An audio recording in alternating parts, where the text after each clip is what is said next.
Joaquin Buckley asked for a home game at UFC St. Louis on Saturday against any opponent the UFC would bring his way.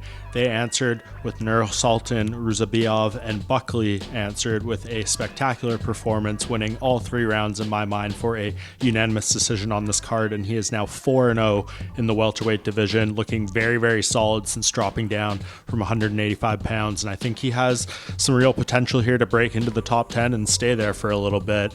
He's clearly dangerous on the feet. He is improving on the ground and meshing it all together, and I think he can cause problems for a lot of people in the upper tier of this weight class. He just has to try to find himself in those fights.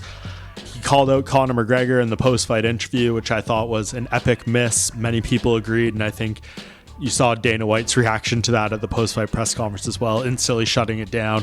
No more to say really about that, but I did like the fact that he came to the post-fight press conference with a pivot and a name in Gilbert Burns, who he called out, and I think makes a lot more sense for him right now. Burns saying recently he wants to get back in the octagon this summer, and he's willing to take on any opponent the UFC throws his way. Doesn't care about ranking, any of that stuff, and Buckley certainly fits the bill. He is ranked, obviously, after this fight, and I think even still for Burns an acceptable matchup given where he's at his point in his career. So I think that would be a lot of fight. Obviously Buckley, I think, would have a lot more problems with the game plan he brought forward in this fight against someone like Burns, who's much more dangerous on the ground, but I think the stand-up could really shine for him in that matchup as well. So we'll see if he gets his wish, but it's certainly doing big things at 170 pounds, and I think he is deserving of a fight with someone like Gilbert Burns.